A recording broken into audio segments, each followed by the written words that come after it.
लोगों का हमेशा से मानना रहा है कि सफेद जानवर खास होते हैं और कुछ लोगों का तो दावा है कि इन जानवरों के पास चमत्कारी गुण होते हैं। ऐसे में इस जानवर को देख लेने भर से देवताओं का आशीर्वाद मिलता है और जीवन भाग्यशाली हो जाता है। तो चलिए आज के हिंदी काउंटडाउन के वीडियो में हम आपको घर बैठे ही कुछ ऐसे अल्बाइनो जानवरों से मिलवा देते हैं।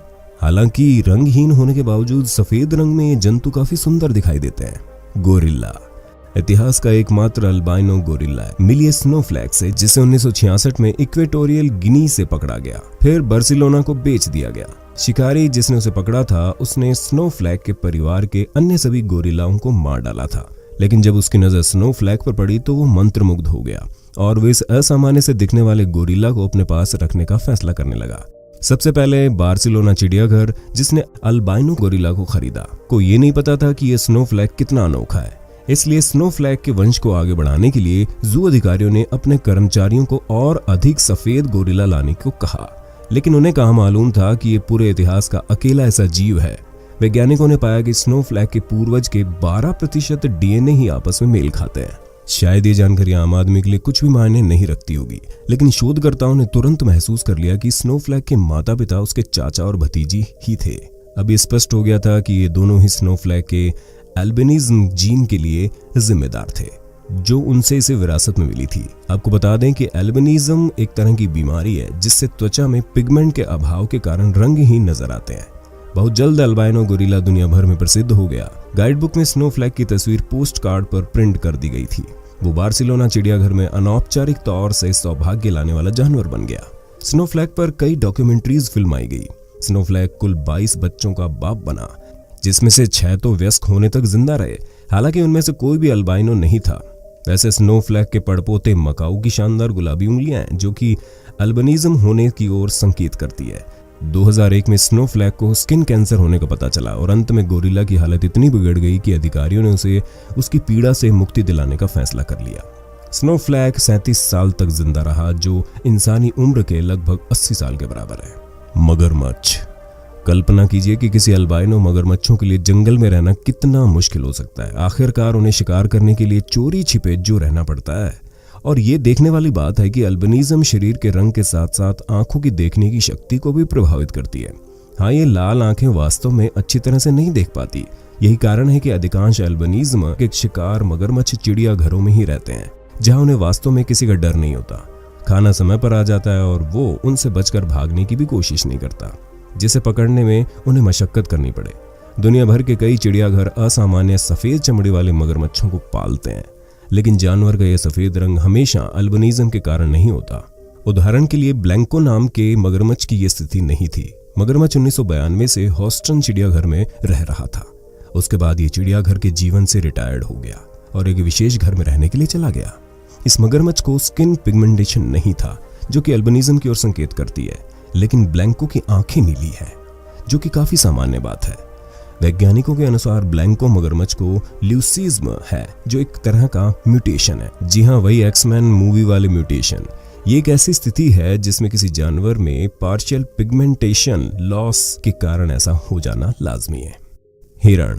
सोचिए किसी दिन आपको अचानक से बिल्कुल सफेद हिरण दिख जाए तो, जैसा अक्सर स्नो क्वीन की कहानियों में बयां किया जाता है। खैर, आप इसे क्रिसमस कुकीज के बॉक्स पर अक्सर देख सकते हैं, लेकिन ये असामान्य जानवर न केवल कल्पना और मिथकों में मौजूद है, बल्कि हकीकत में ये दुनिया के विभिन्न हिस्सों में पाए जाते हैं।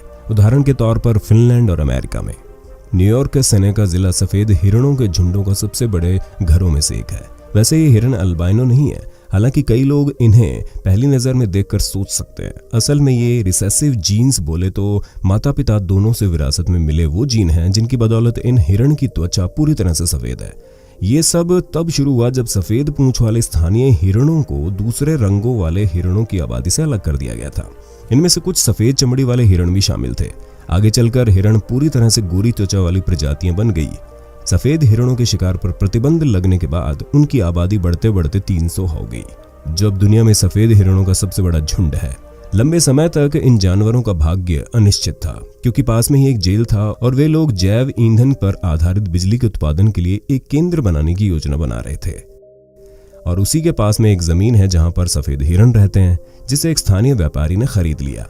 सौभाग्य से उसने प्रकृति का सम्मान किया और उस जमीन को एक पार्क में बदल दिया, जो कि अब इन अद्भुत जीवों को समर्पित है।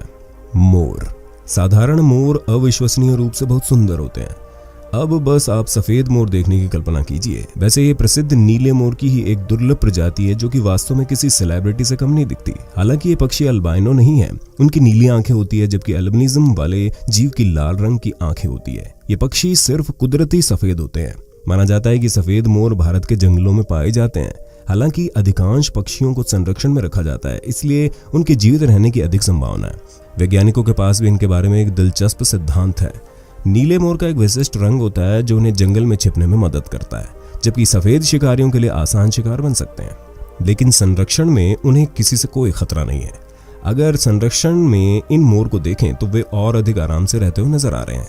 खूबसूरत सफेद मोर प्रजनन करती है और बच्चे पीले रंग के होते हैं, और जब बड़े हो जाते हैं तो पूरी तरह से सफेद हो जाते हैं।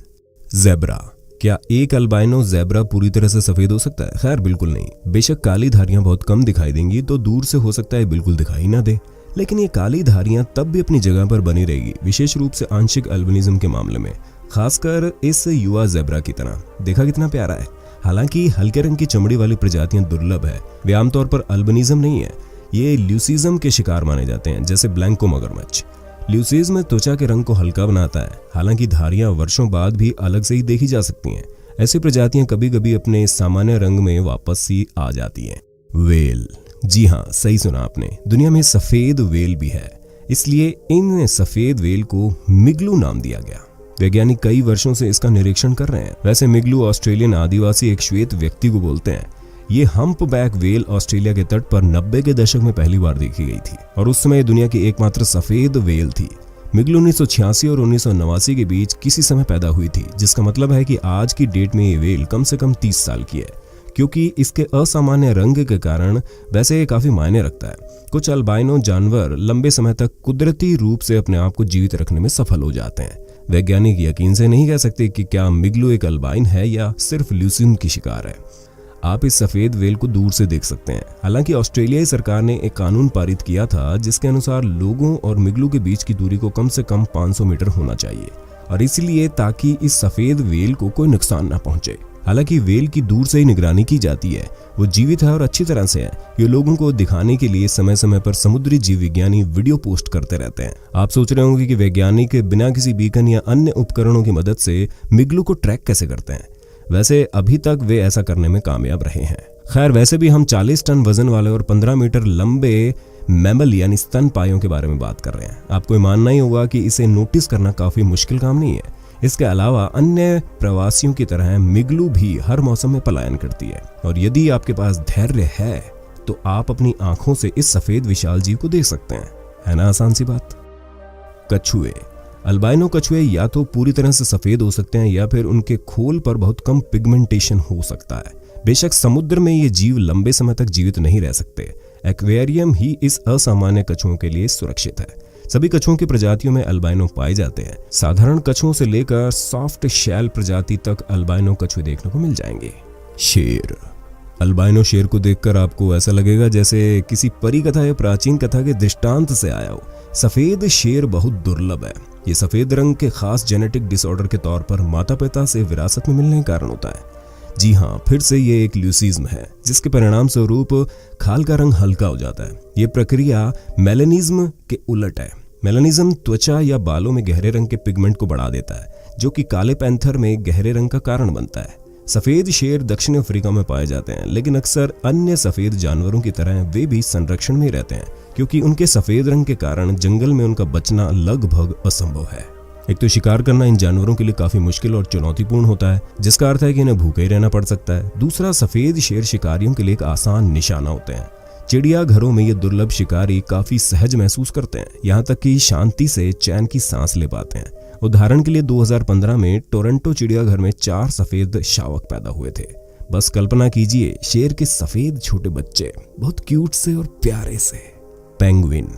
क्यों भाई, अगर सफेद मगरमच्छ, सफेद वेल और सफेद कछुए हो सकते हैं तो कोई सफेद पेंगुइन क्यों नहीं हो सकता। हाँ, जाहिर है कि हम काले और सफेद पेंगुइन के आदी जो हो गए हैं, लेकिन ऐसा ही एक असामान्य जानवर दक्षिण शेटलैंड द्वीप समूह के पास खोजा गया। नेशनल ज्योग्राफिक क्रूज के टॉम टकर ने यात्रा के दौरान अजीब सा सफेद पेंगुइन देखा।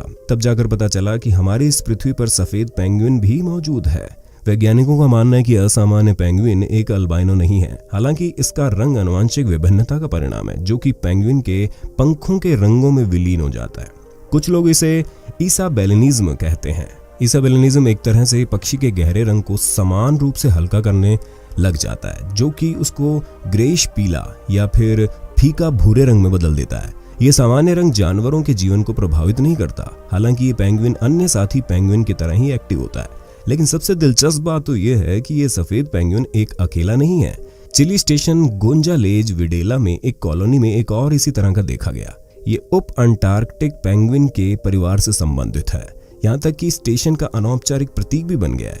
कहते हैं पेंगुइन को मर्लिन मुनरो नाम दिया गया, लेकिन ध्रुवीय खोजकर्ताओं ने यहाँ एक गलती कर दी।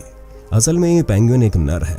वैसे आप क्या कहते हैं? खैर, इन जानवरों का सफेद रंग भले ही प्राकृतिक रूप से हो या फिर एल्बिनिज्म या ल्यूसिज्म और इसाबेलिनिज्म आदि किसी भी कारण से हो, हकीकत में ये दुर्लभ है और हमें इनकी हमारे किसी झूठे विश्वास या स्वार्थ के लिए नहीं, बल्कि उनके असामान्य रंग रूप और दुर्लभ होने की वजह से हमारे संरक्षण, देखभाल और प्यार की ज्यादा जरूरत है, ताकि ये बेखौफ अपना जीवन जी सके। आप अपनी राय और सुझाव हमें जरूर दीजिएगा और हाँ, आप हमें ट्विटर, इंस्टाग्राम और फेसबुक पर भी फॉलो कर सकते हैं। लिंक आपको डिस्क्रिप्शन में मिल जाएगा।